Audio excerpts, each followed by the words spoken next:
Yeah, thank you for the opportunity to speak again on this topic. I have made some progress since the last time, but not very serious progress. You'll see some mostly technical progress. So let me remind you.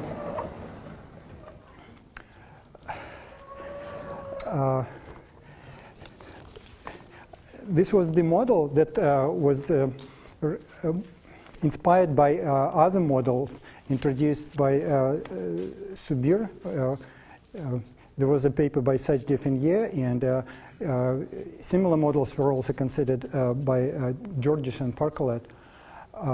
So those models are SUN spins, but my model is fermions. So there is a bunch of fermions, and they interact with each other all to all, and the Hamiltonian is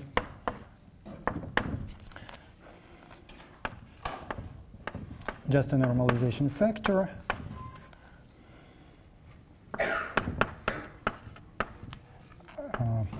And it kills the additional factor due to the permutations, and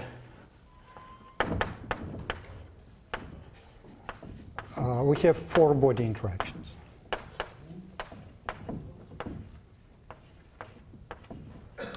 And those operators are Majoranas. I'll use Lagrangian formulation later, but now they're operators, and they have this commutation relation.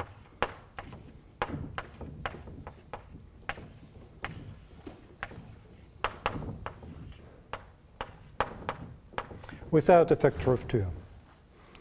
And those coupling constants are completely random. One may assume they are Gaussian, independently distributed, and each one has the following expectation value, actually variance. The expectation value is 0. And that is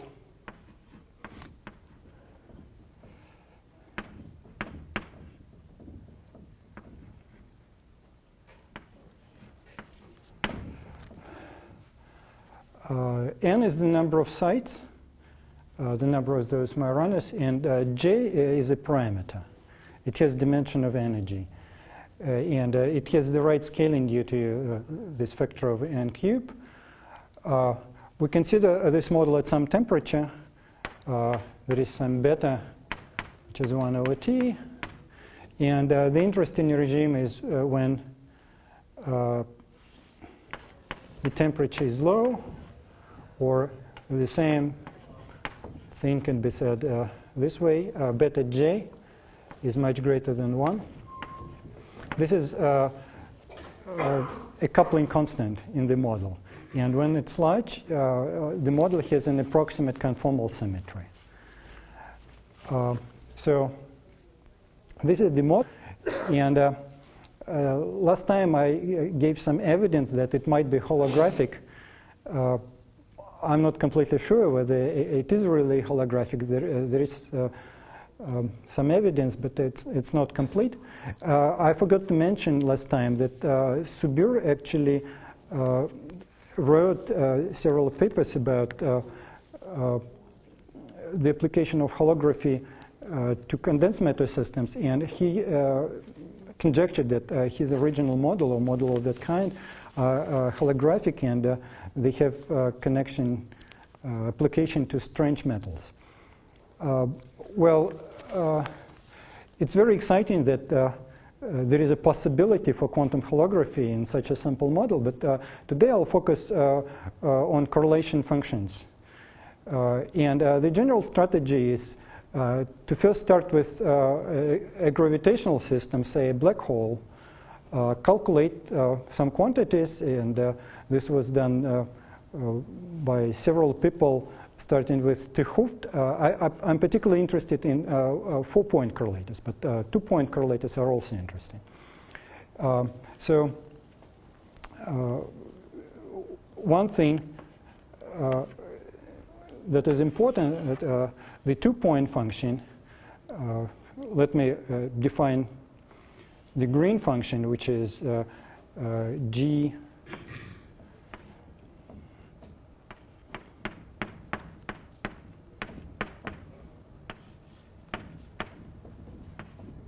it's an imaginary time, but it can be done in real time also.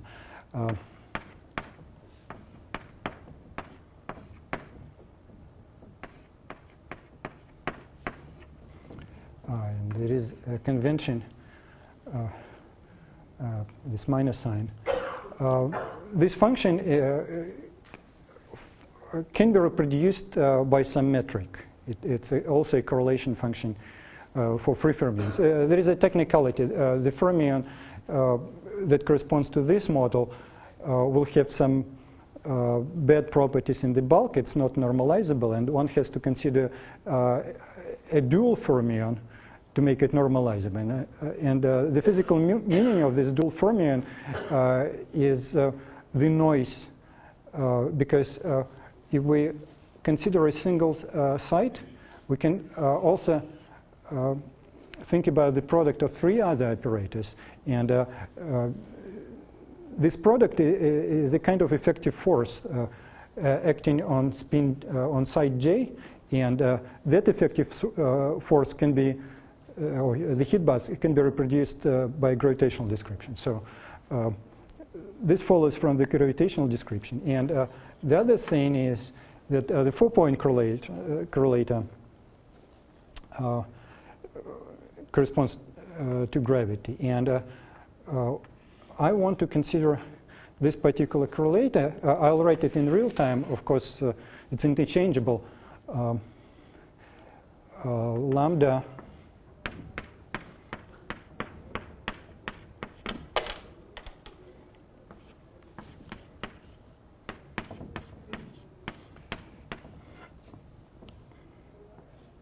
Now, I want to use the time ordering. I'll just use a particular order of operators. And let me make them t real times.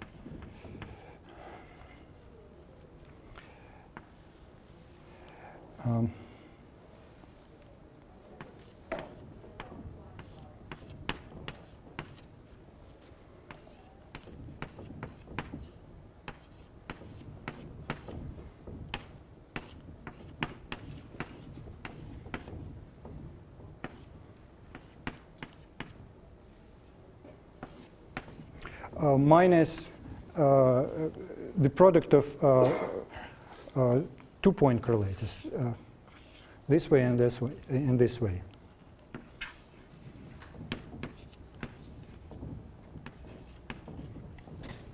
And suppose that T1, T2 are close to each other, and these are also close to each other, and there is some considerable time interval between these two, and this time interval should be greater than beta. So can you just say what you're doing with the site indices on the chi's? Are they just pre-taken? Yeah, this is a good question, and one can define several correlation functions. One can even introduce replicas and do it with replicas. But here, T1 and T2 are close both in time and space. So it's J, J, and here it's K and K.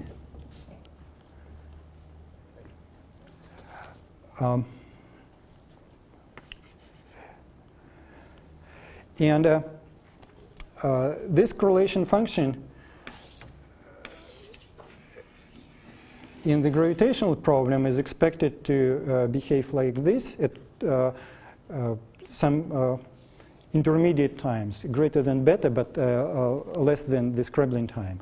It goes like 1 over n times e to the kappa t. T is some exponent, and this is fairly general, but specific to the gravitational problem is this equation. Kappa is equal or approximately equal to 2 pi over beta. Yes? So these, in the end, you're considering disorder averaged or for a specific realization? This is disorder averaged, and I'll explain this later. When we do it with two-body interactions, we do care about disorder average versus individual realizations, and some things don't self-average. When we consider 4 or more operators, there are so many random numbers here that everything self-averages, up to some high order in 1 over n.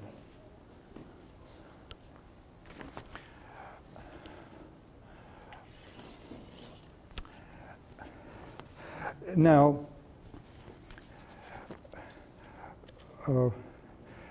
today I want to explain how this result can be obtained, and also to discuss methods for calculating correlation functions, because this system has an effective conformal symmetry. It's emergent at low temperature. Of course, it's nice. It helps to solve the problem, but it also creates some technical difficulties. If we are exactly at 0 temperature, then things diverge, and one has to consider finite temperature, and one has to consider deviations from conformal symmetry.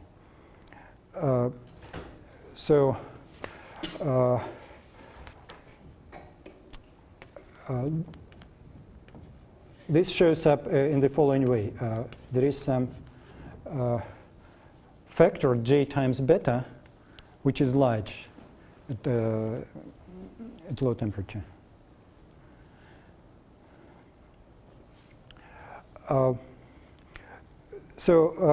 As I say, most of the results are regarding correlation functions on the CFT side. And the gravitational side is still very speculative. However, I'm hopeful that after establishing solid foundations on the CFT side, one can start calculating gravitational things, and I'll share some speculations.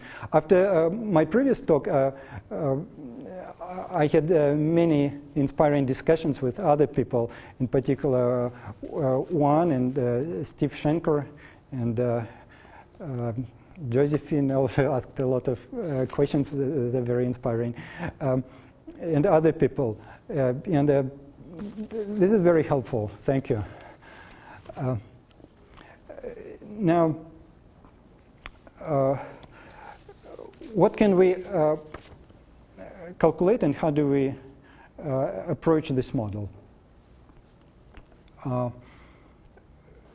As was pointed out by Sage-Definier in the original paper, such models can be solved using dynamical mean field. One can introduce a self-consistency equation, basically the Schwinger-Dyson equation for this correlation function. This works for arbitrary temperatures, large or small. For large temperatures, one needs numerics. For small temperatures, one can do it analytically. But the essential thing is this.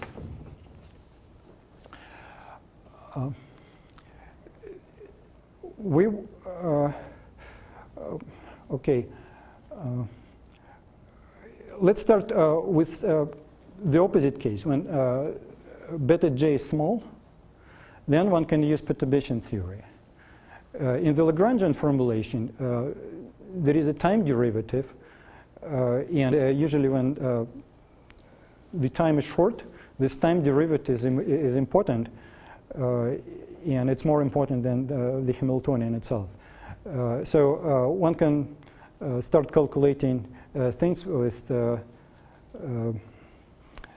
perturbation theory, and diagrams will look like this. For example, these are some diagrams for the green function. There is a Berg green function, which is in imaginary time is 1 over I omega, and in the real time it's just constant. It's just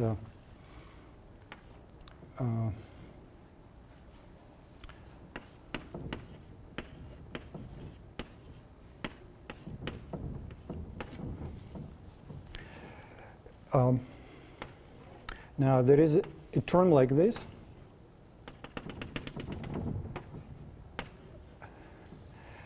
And this dotted line corresponds to the condition that the two vertices have the same indices, j, k, l, m. It's the same random variable. And this random variable are paired by dotted lines. This corresponds to the disorder average. So the spin indices, or the site indices, are like this. These two must be equal. And there are some other terms.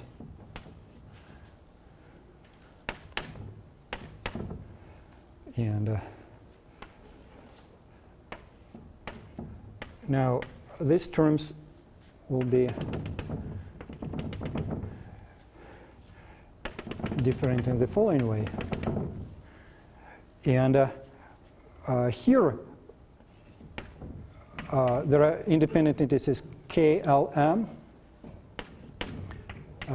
k prime, l prime, m prime. And the factor corresponding to the summation of those indices is n to the 6, 6 independent indices, but there is also a denominator n to the 6 because of that. So it's of the order 1. And in this case, we have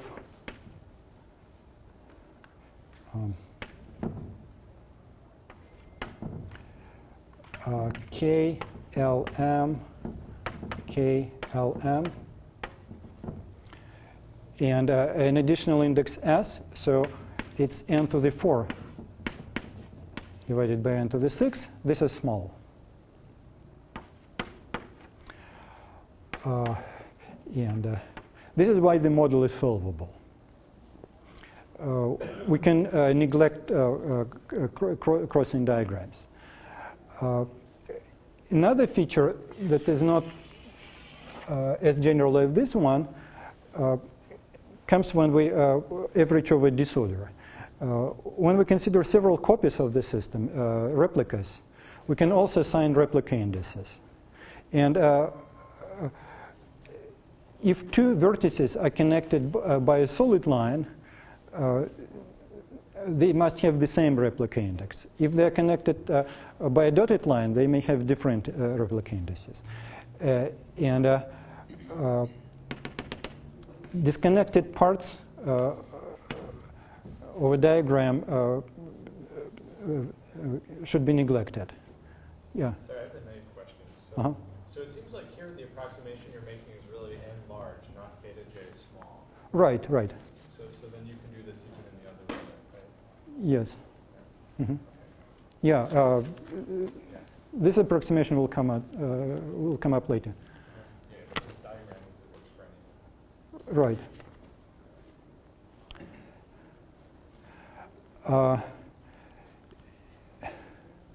So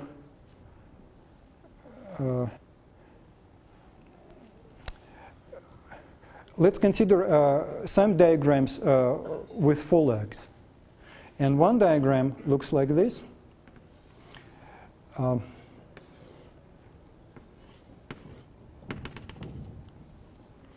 And another diagram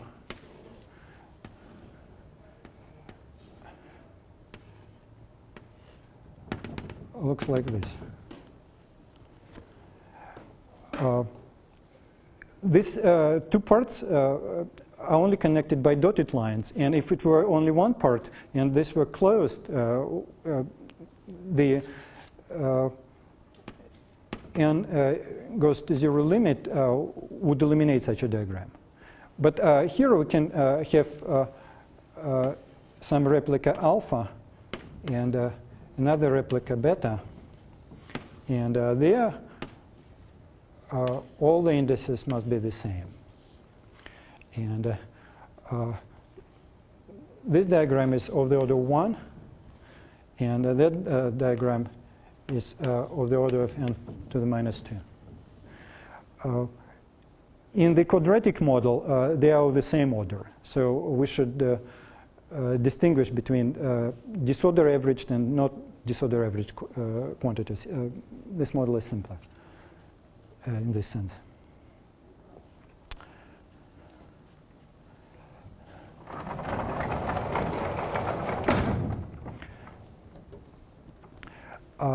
Now, let me draw the leading diagrams for these two quantities.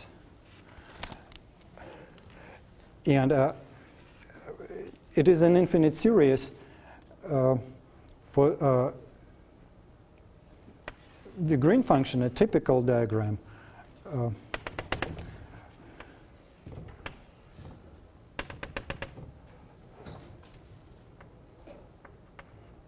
Looks like this. And people call them rainbow diagrams. This doesn't look like rainbow, but you can get the idea. We can insert these small features anywhere, and we can do it as a fractal with many levels. And the sum of such diagrams will be the full green function. To calculate this quantity, we need to consider a ladder. So this lambda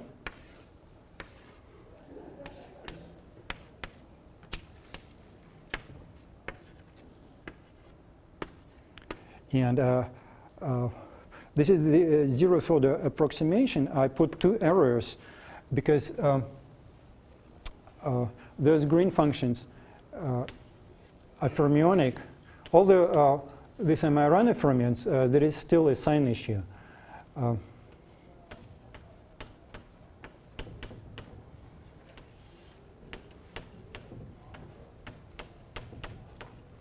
And this error shows the order. For example, if tau 1 is greater than tau 3, the green function is negative. And there are other terms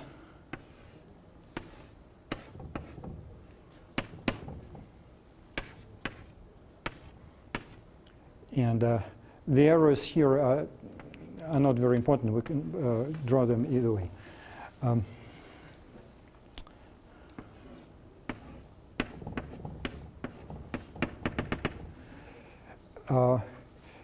And there is another ladder with crossed correlations.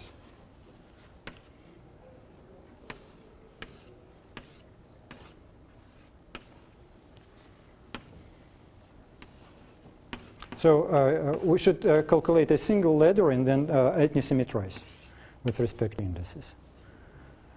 So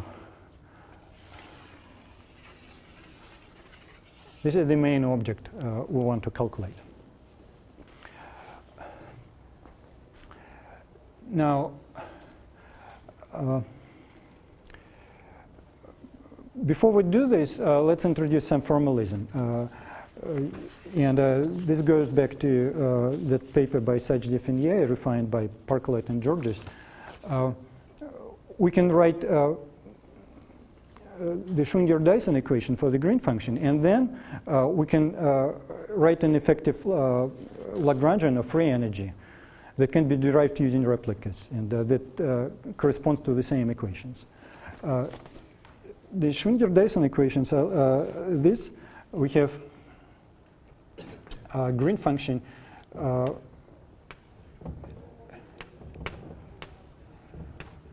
the Matsubara frequency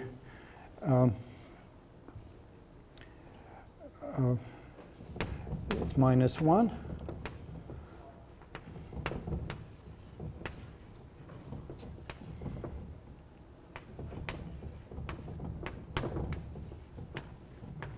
And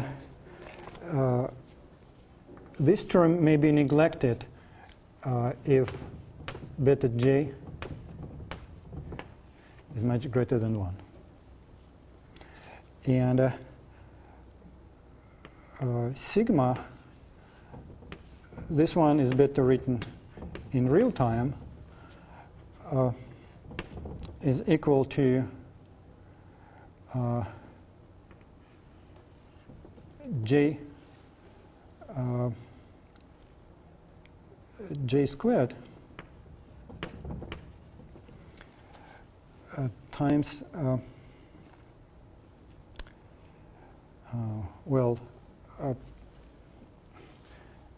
let me just draw the diagram that corresponds to this process.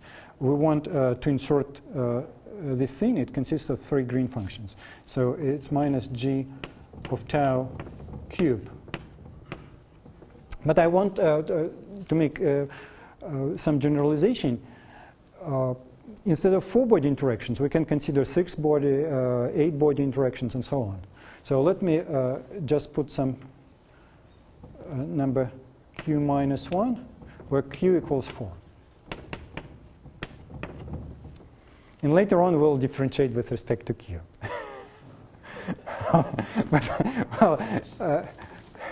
It's not essential. One can do it without differentiation, just for convenience.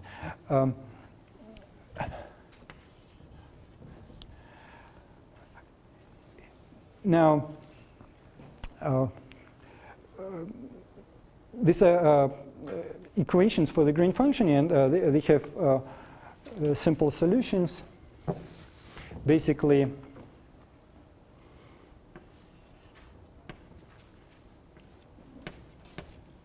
in real time,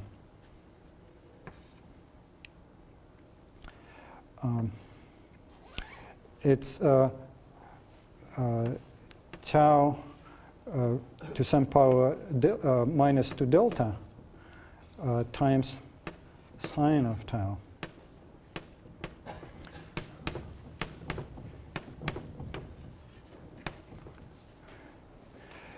And one can give this formula some more detail. At 0 temperature, it is this.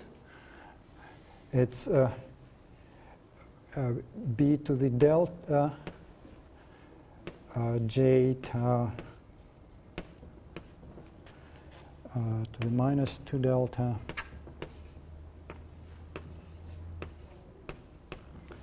where b is 1 over pi 1/2 plus delta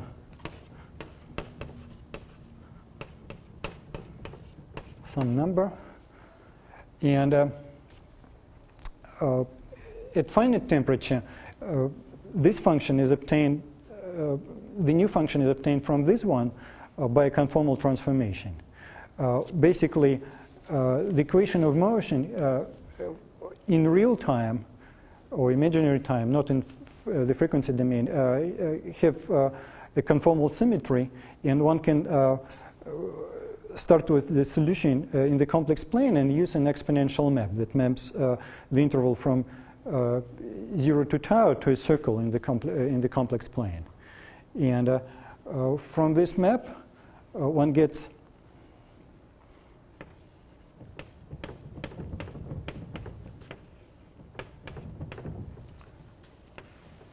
let me write it down. Some normalization.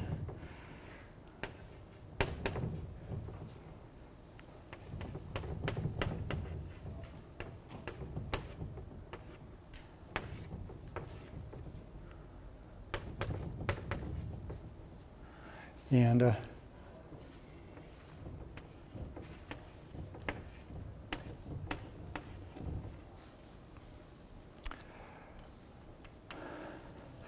okay.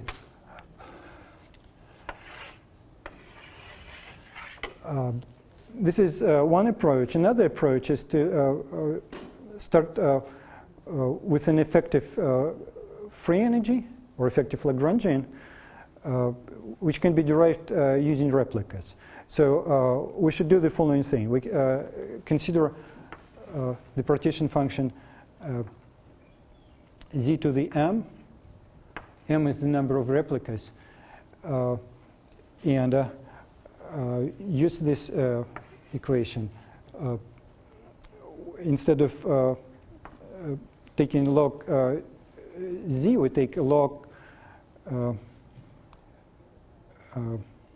z to the m average, divide by m, and then take m to 0. And with any fixed number of replicas, we get 8 order vertices by disorder average. There will be terms that contain products of 8 chi's. They're ugly, so I won't write them. But then we decouple those terms, and eventually the main object will be the green function. And it's convenient to write it using dual variables, the green function and the self-energy. So the effective free energy, after doing the replica trick and then taking m to 0, assuming replica symmetric solution, is this. Beta over n f. It's a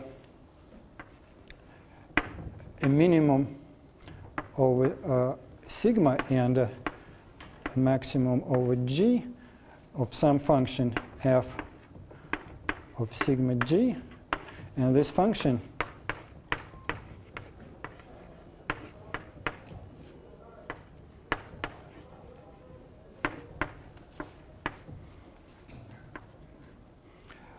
it's phi-n of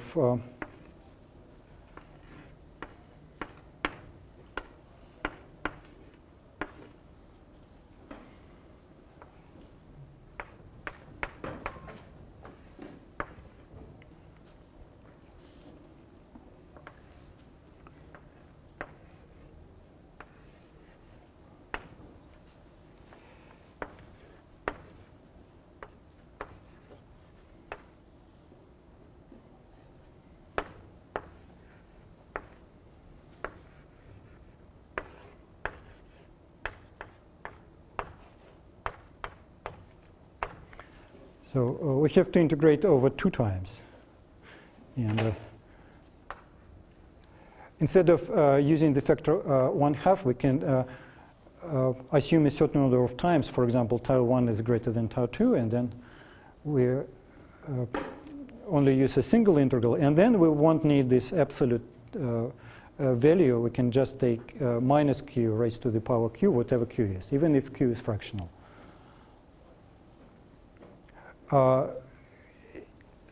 This is a nice trick, and in fact, those equations follow from this effective Lagrangian by the variational principle. Now, it's a tricky variational principle because it's a saddle point. Usually the free energy is a minimum of some quantity. It's the minimum over sigma, but it's actually a maximum over J. It's a saddle point. If you don't like saddle points, we can take this maximum explicitly because it's a very simple expression in J. Then it's the usual free energy. It's a minimum.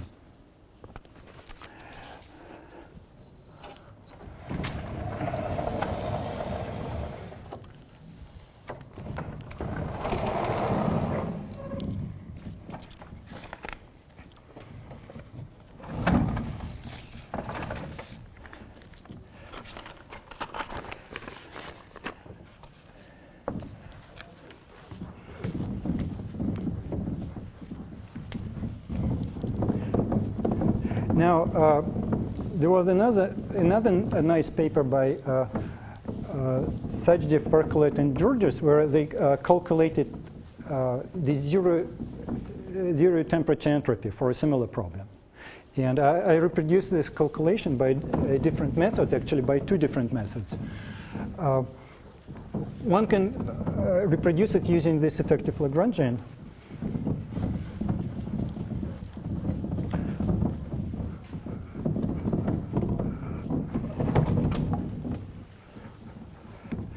And so the free energy, if we divide it by the number of copies, it has some extensive, some term that comes from UV. It's E0 minus T times the zero temperature entropy minus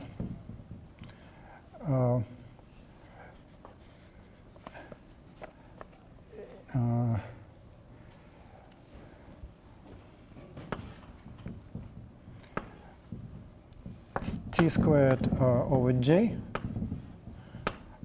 times some constant. Let's call it C. These are numerical constants, and plus high order terms. To calculate this zero temperature entropy, we can do, for example, the following thing.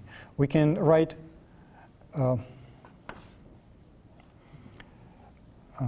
A0 as the logarithm of the phi-fan of sigma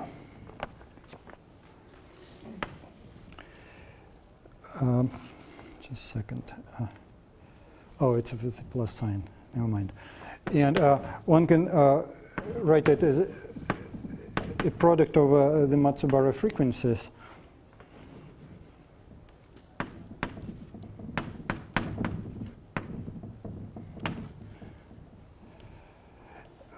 This thing is expressed in terms of gamma functions. And the sum diverges, but one can regularize the sum using the Euler-Maclaurin formula. One does the calculation. It's actually a series, a Taylor series in delta. One can calculate all the coefficients of the Taylor series, or one can differentiate with delta first, and then get the closed expression. Anyway, the answer is this.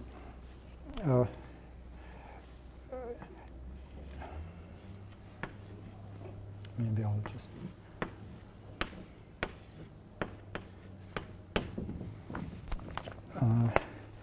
So it's. Just a second.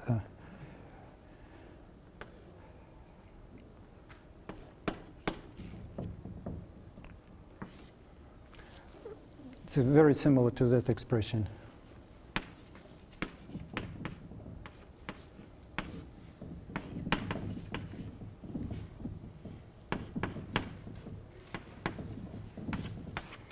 And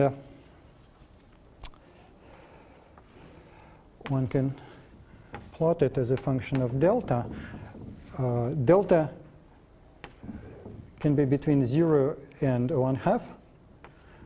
1/2 corresponds to the quadratic model with two-body interactions. And our model is 1/4. And the plot is like this. This value is log square root of 2, like for non-interacting Majorana fermions.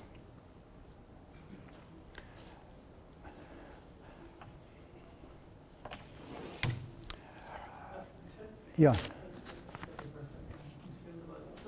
you're going from the discrete model because so the G of tau you're writing is singularity.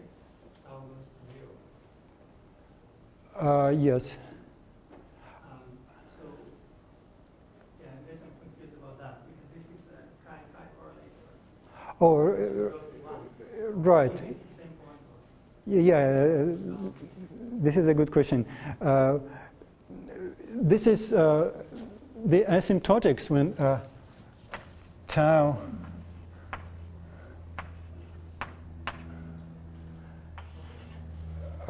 for tau of the order of j to the -1, we need a different solution which can only be done numerically.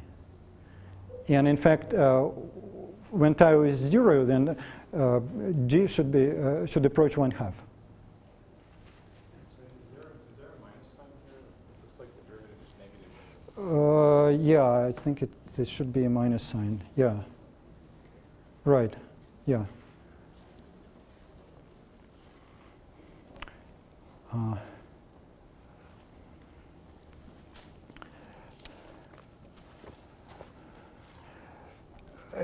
Now, this is an old result from the 90s.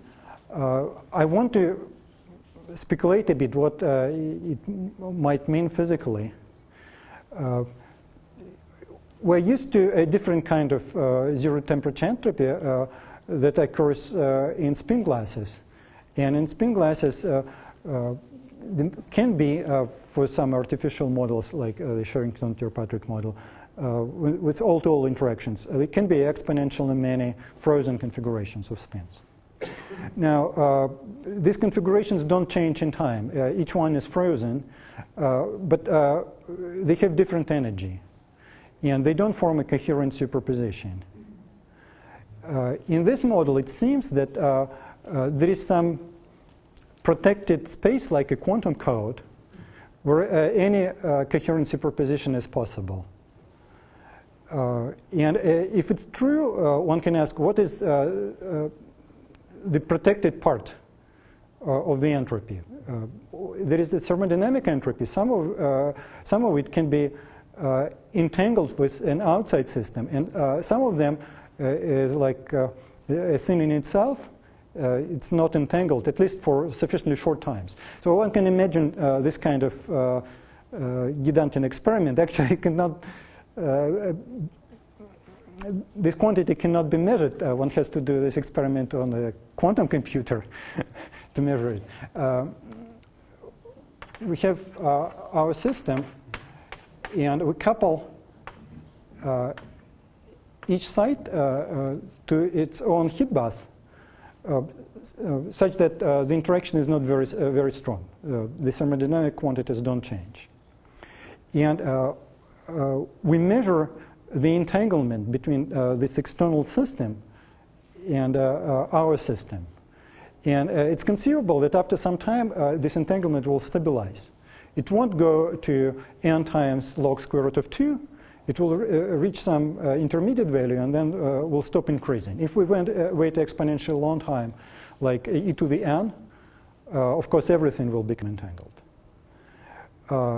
So this is my conjecture, that it is the case that some part of the thermodynamic entropy is protected. And at zero temperature, all the entropy is protected. And let me just speculate what it corresponds in the holographic picture. In the holographic picture, we have this ADS space-time. This is some radial coordinate, and the vertical coordinate is real time, not imaginary time. And we consider a system at finite temperature. The physical wedge is this. Those lines are like the black hole horizon. If it were an actual black hole in 3 dimensions, we could assign area to this point. It would be a surface, a sphere. In this model, it's just a point, but perhaps there is some factor in front of the area that corresponds to the effective entropy. And using the black hole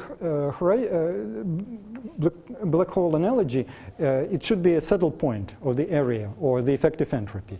It increases in these directions, and it decreases in those directions. So if we go to the boundary, our system is at the boundary. Then the entropy increases. If we go inside the black hole, the entropy decreases. And usually there is a singularity, which is a surface of 0 area. But in this model, there is no singularity. But there is probably a point of minimum entropy. And my guess is that the minimum entropy corresponding to that point is the storage capacity of that quantum code. But okay, just a speculation.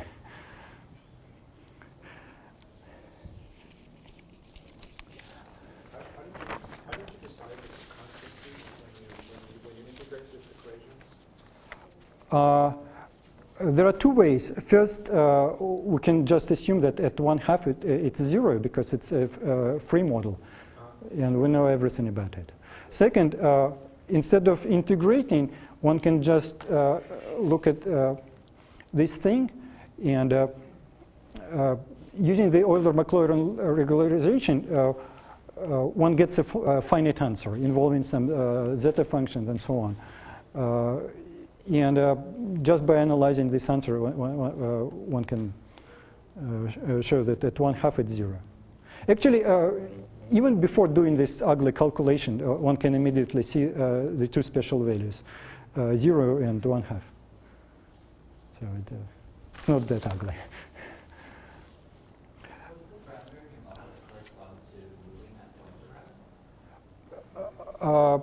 Parameter corresponding to You said that this point would be like a minimum of the entropy or something, but what does that, I understand what that means sort of geometrically, what does that correspond to?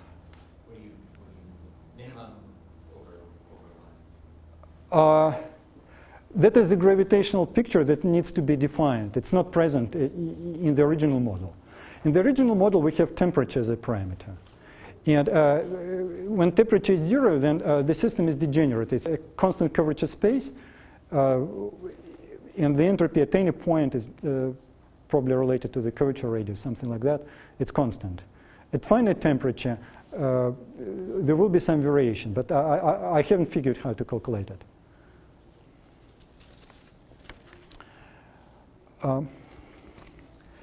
Now, let's try to use those ladders and eventually compute the 4-point function. But it's actually a long story.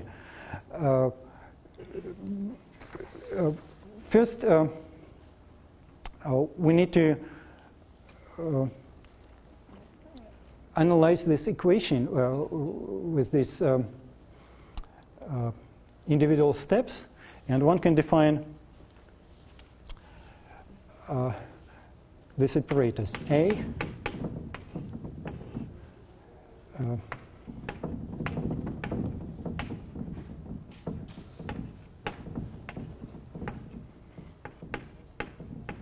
it's a function of 4 times.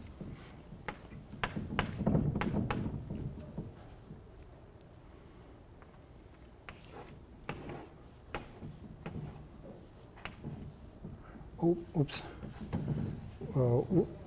without external x, just this thing.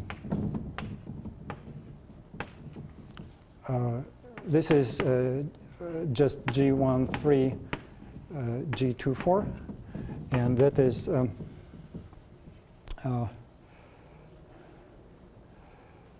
Q minus 1 J squared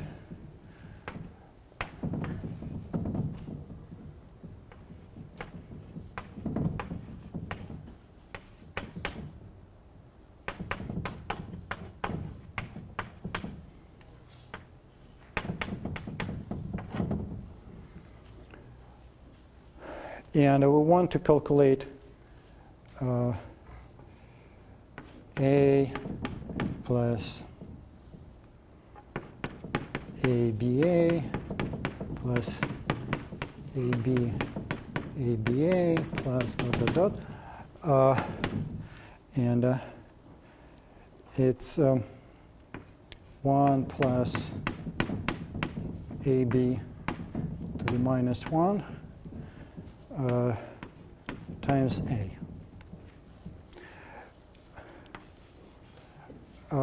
There is this operator AB. Oh, yeah, thank you. It's minus AB.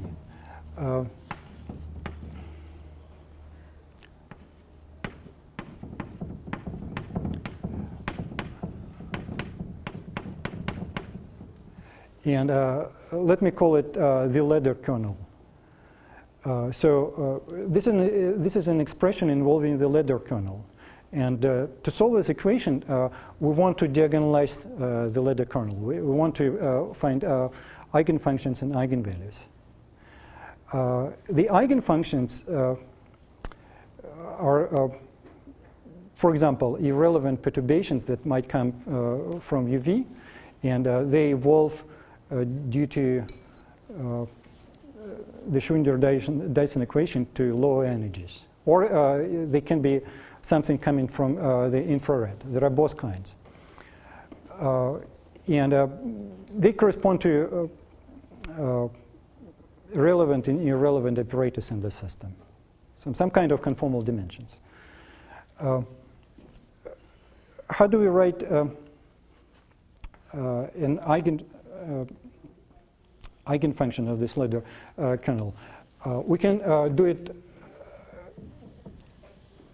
assuming homogeneity. Everything is homogeneous in time. And the perturbation, it's an eigenfunction for k, and it looks like this. Delta J is of the order of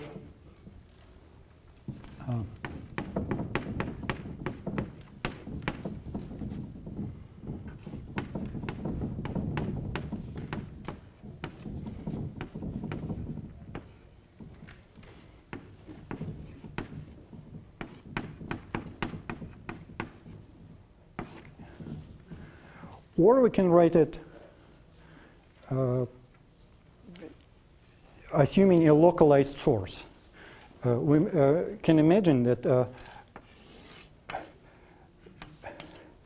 there is some source at time t, and for any nearby pair of nearby points, tau 1 and tau 2, we have some perturbation. And this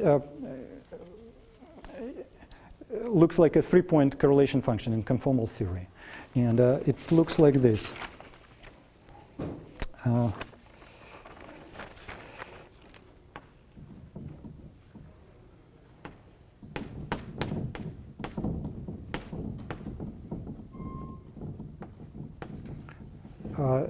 That h is a conformal weight of that perturbation. It's related to alpha.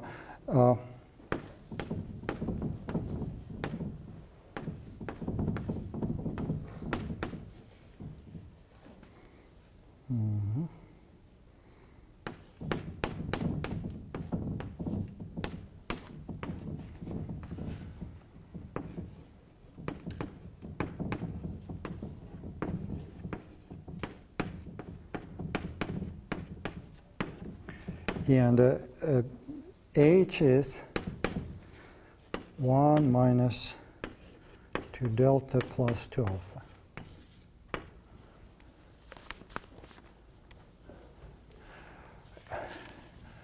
So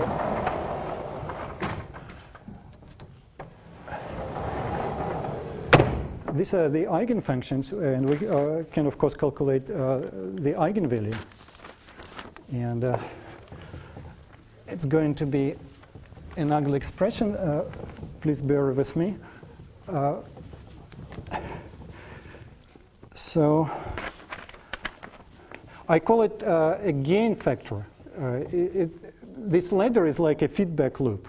When we crank up the gain to 1, we get an instability. That's the idea. So G is a function of alpha, is phi of 2 alpha, phi for delta minus 1 minus 2 alpha.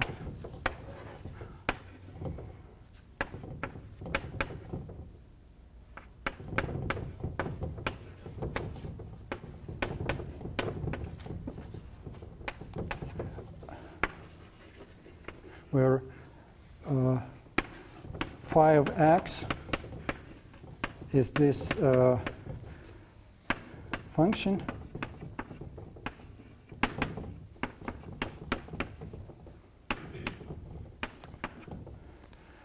This function has zeros at 2, 4, 6, and so on, and poles at -1, -3, -5, and so on. And this function has a lot of zeros and poles, but let me show the general form of this function in the interesting region of alpha. So, maybe I'll use this space. So alpha, there are two sorry, I should use it. Sorry, alpha. There are two special values.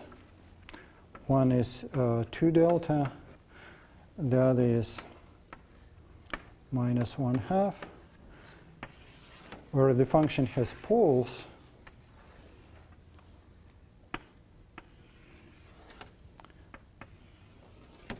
And there will be some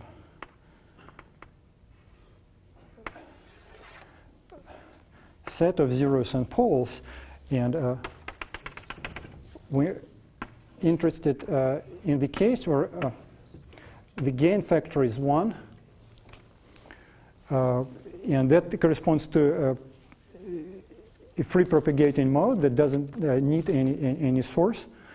And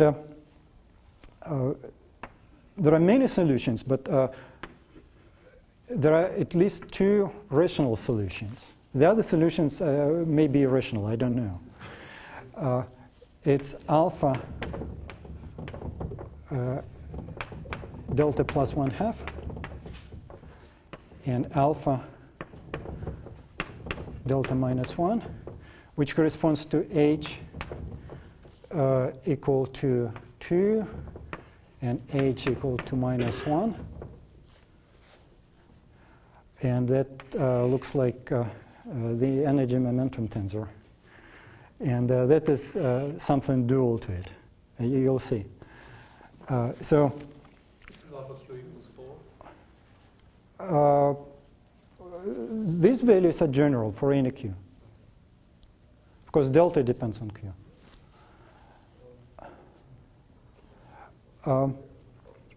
Now, let's look at this thing. It corresponds to delta G of the order of tau minus 2 delta minus 1. So it decays faster than the unperturbed G. And it becomes a small correction in the infrared. Such a correction must come from some UV physics.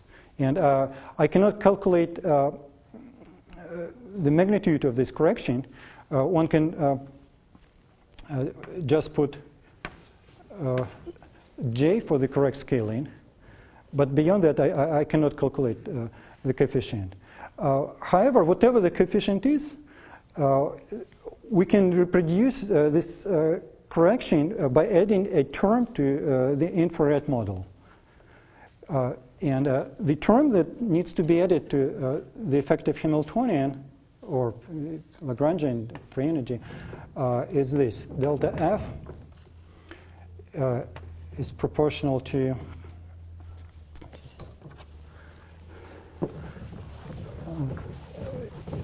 it will be oh, I should not erase this. It's because it's a correction. It's a correction to this effect, effective Hamiltonian.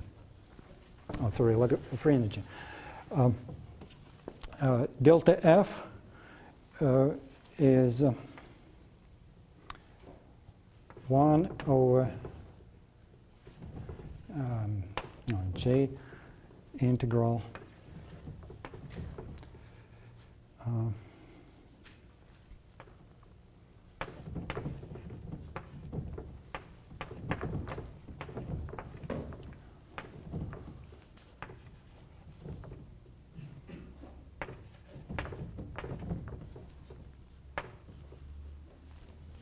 here we have integral over 2 times.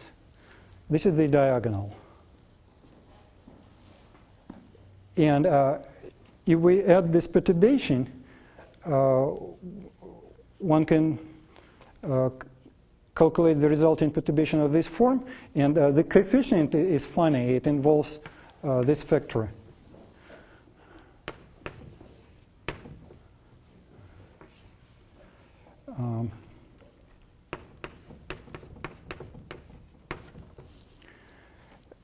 And for delta equal to 1/4, the interesting value, it's something like 2 pi plus 4/3. I mean, this thing. It's funny, but anyway, it's some number.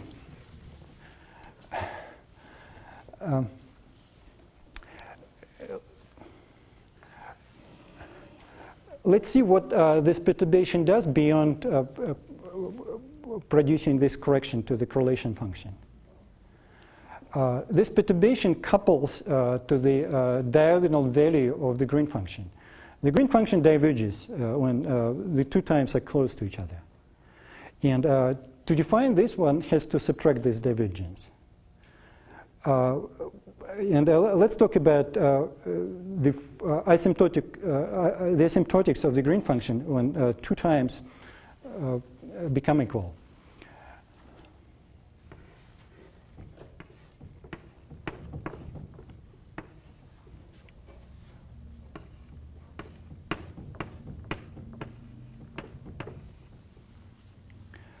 Now, this is the 0 temperature answer. The finite temperature answer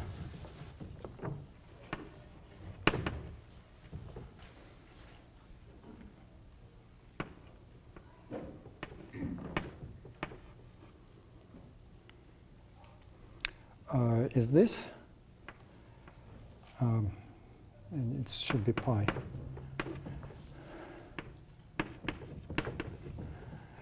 And this one is obtained from the 0 temperature answer by a conformal map. So G of tau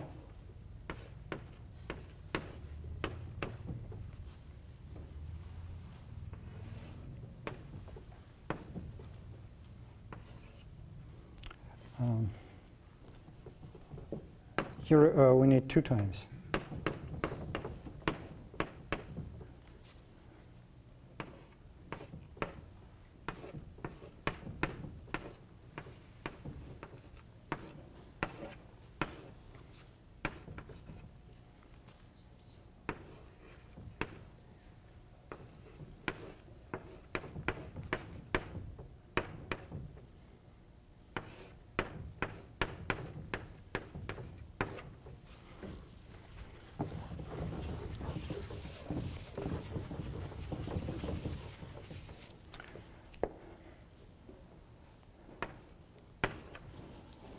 Now,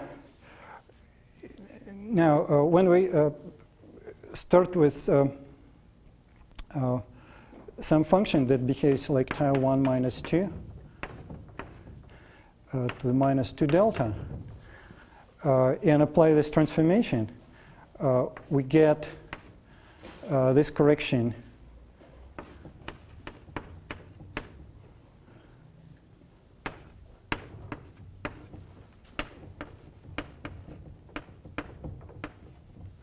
times delta over 6 times the Schwarzian derivative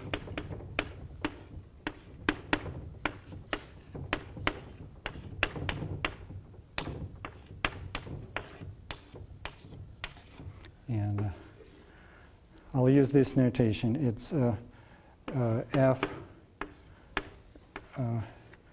is curly bracket with tau. And in particular, when we consider g raised to the power of q, without this deformation, it's just tau 1 minus tau 2 raised to the power minus q, and it acquires a perturbation like constant times the Schwarzian derivative. And this thing couples to the correction. Sorry, I have erased. Oh no, this perturbation couples to this correction. Yeah. Yeah, I just lost track a little. So at some point you were diagonalizing this operator so that you could compute the 4-point function, and this delta g, I guess, is supposed to be one of the eigenfunctions of that. But then what does delta have exactly? It's free energy. Yeah, but Well, are you still trying to compute the 4-point? No, not at this point. Okay. Yeah, sorry. We have gotten into some very technical details. The goal is to compute the 4-point function. And we need to study some operator. Now, we found some eigenvalues for this operator, and those eigenvalues actually correspond to zero value. They would produce a divergence in the ladder. Because the ladder has ab to the minus 1. If ab is replaced by the eigenvalue equal to 1, it's a divergence. And now the intermediate goal is to figure the physical meaning of the divergence.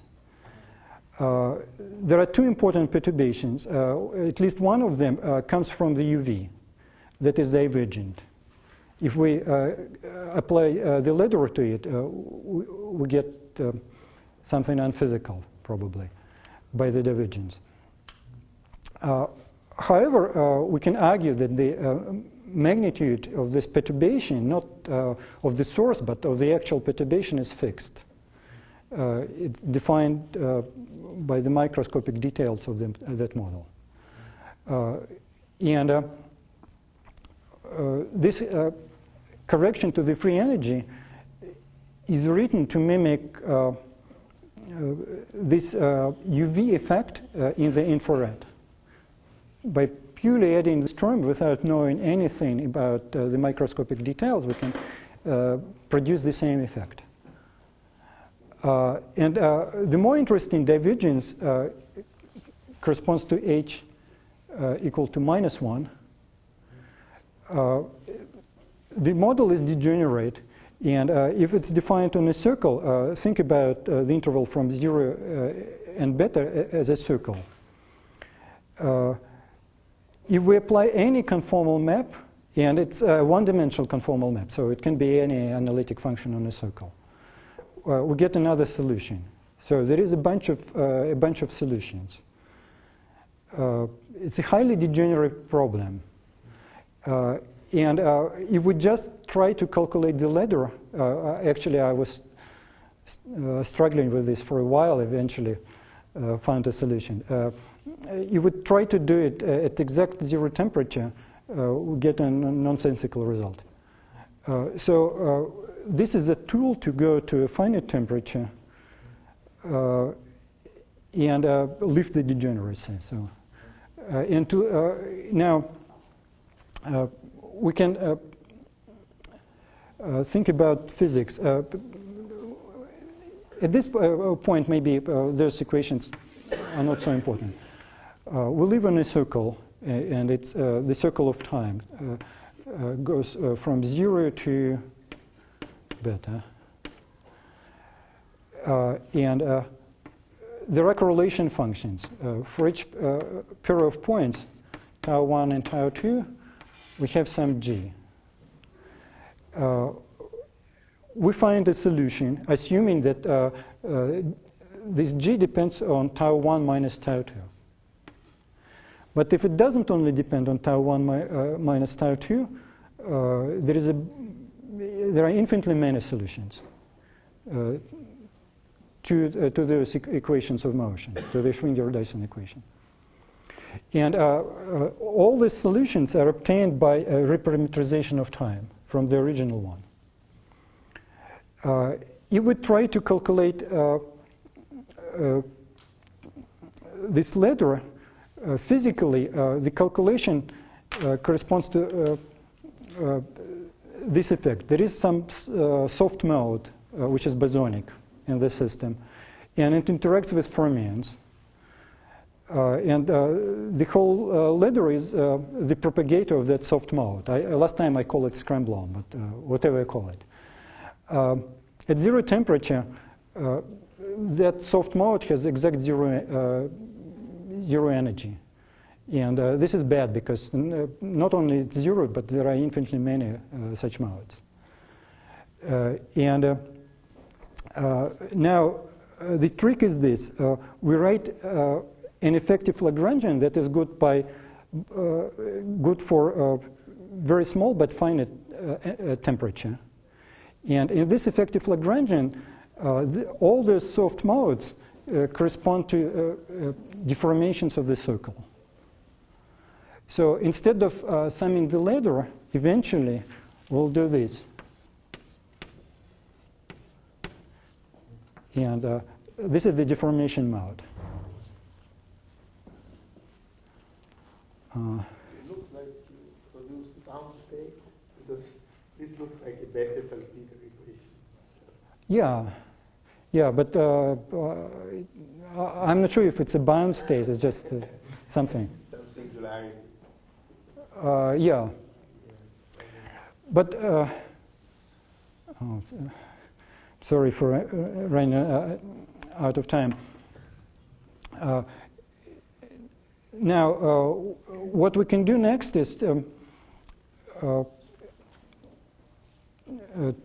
convert this effective energy that is written in terms of the green function to an effective energy that is written in terms of the deformation mode.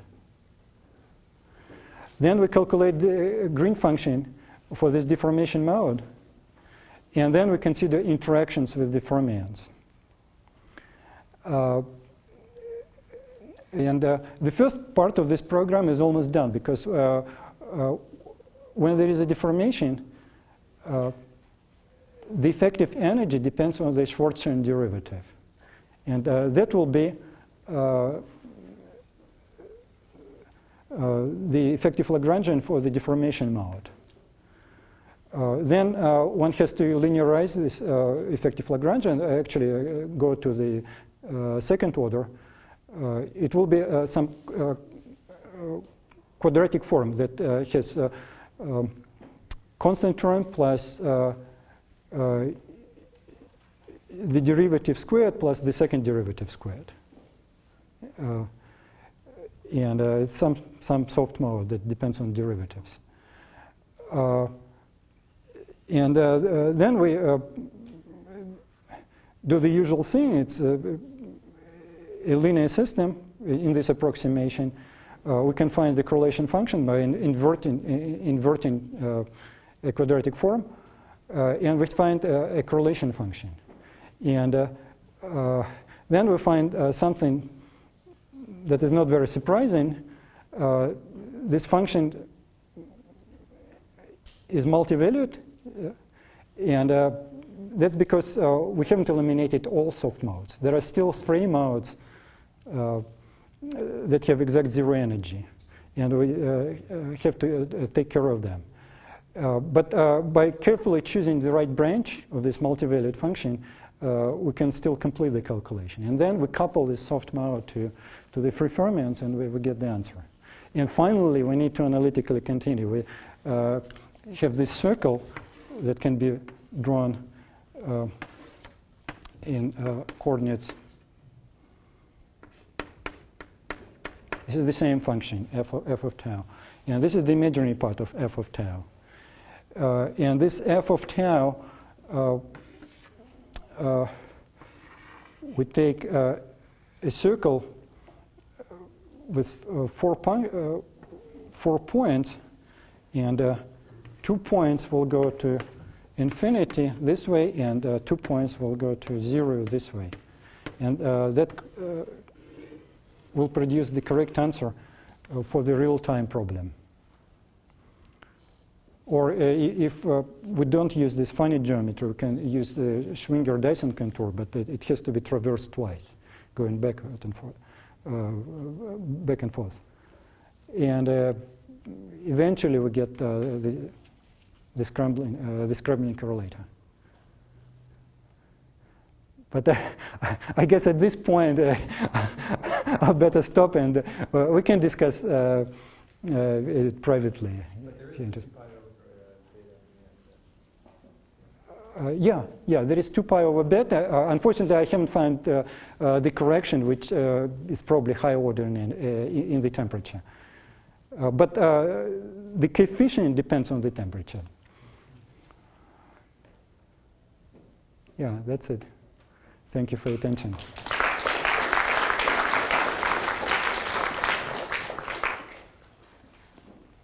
Questions?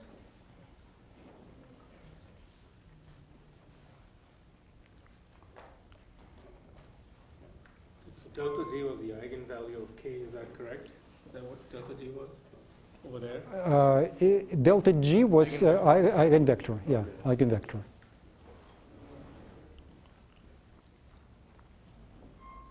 So the fact that this 4-point function that you're calculating, the fact that it's not time ordered, does that introduce some technical difficulty into calculating this ladder diagram? It should be contour ordered. Instead of time ordered correlator, we draw a contour in complex time that traverses those 4 points in the right order, and then it's ordered with respect to the contour. I see. And then you're doing like your perturbation theory also kind of on that contour? On that contour,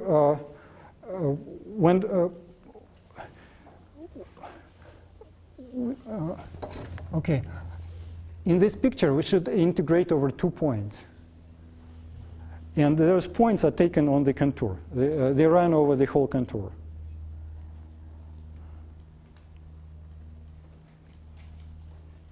Yeah.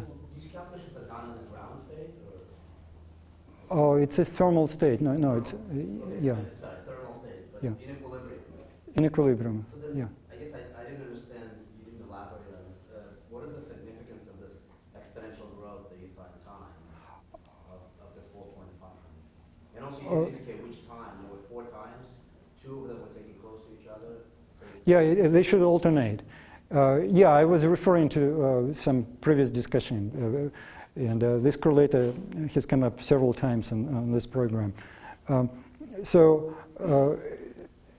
this is something cannot be measured easily. To measure it, one would need to run the system forward in time, perturb it, and then run backward in time and measure something. And those correlators tend to grow exponentially, which is a signature of chaos, of divergence trajectories in the classical case. But chaotic behavior can be very different in different systems. In a generic system, it's exponential, but the exponent being given by an exact value, which is actually the maximum value possible due to Schenker, Stanford, and Maldacena. This value saturates some rigorous band. That's why it's interesting. So you've proven this model has that value, or no? Yeah, I calculated this value.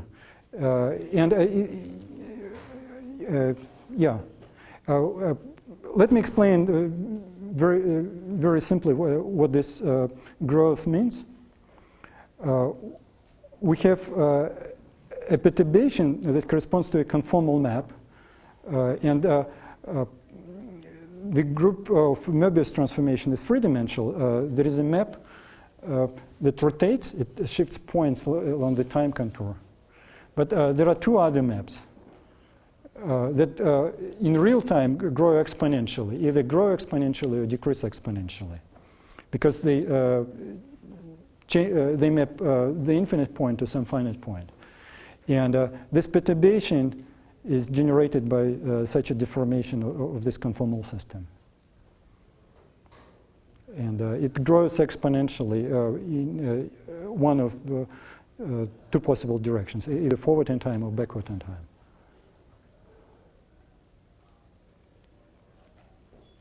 Can you explain why you had to consider a delta F again? This delta F? So you were trying to make sense of divergences which appear at zero temperature? Right. But you actually want the 4-point calculation at small but finite temperature. Right. Yeah, so first I tried to do it at zero temperature, and I got stuck. And there is a technical difficulty because you don't get analytic expressions. And in addition to that, you get some infinities.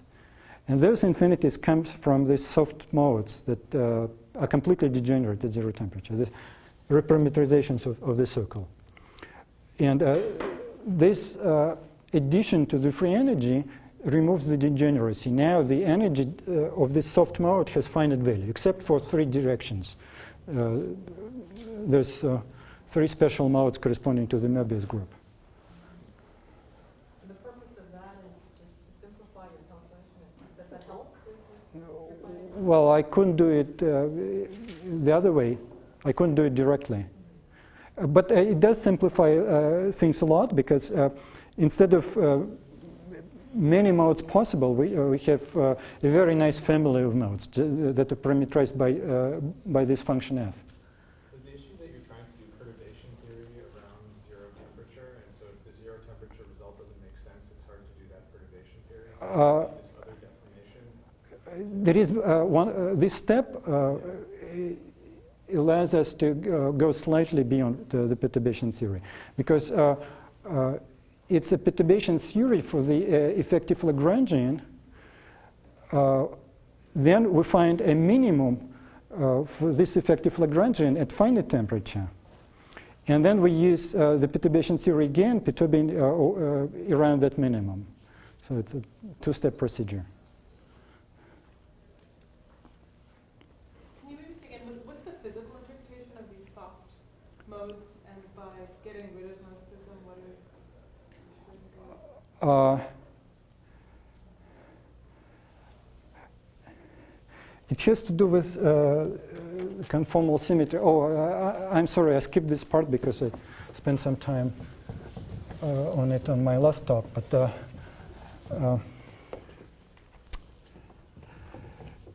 suppose we have some solution to the Schwinger-Dyson equation, G of tau 1, tau 2. We can change it to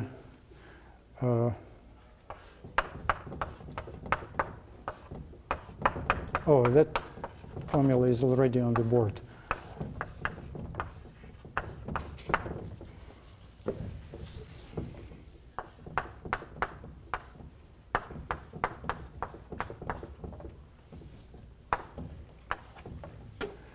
And we get another solution. F can be any function on the circle. So there are multiple solutions to our equations of motion. Physically, when we calculate the 4-point function for the fermions, we need some collective mode. So those fermions interact and change the correlation function. And those corrections are small. The corrections are 1 over n because it's a collective mode that involves all the sites in the system. However, all the this is 1 over n in the magnitude of the fluctuations. It's a factor of n in the effective energy. So I should put n here. But it's multiplied by a small factor. It's 1 over beta j. And if we don't do this trick, we get a degenerate system and infinite fluctuations.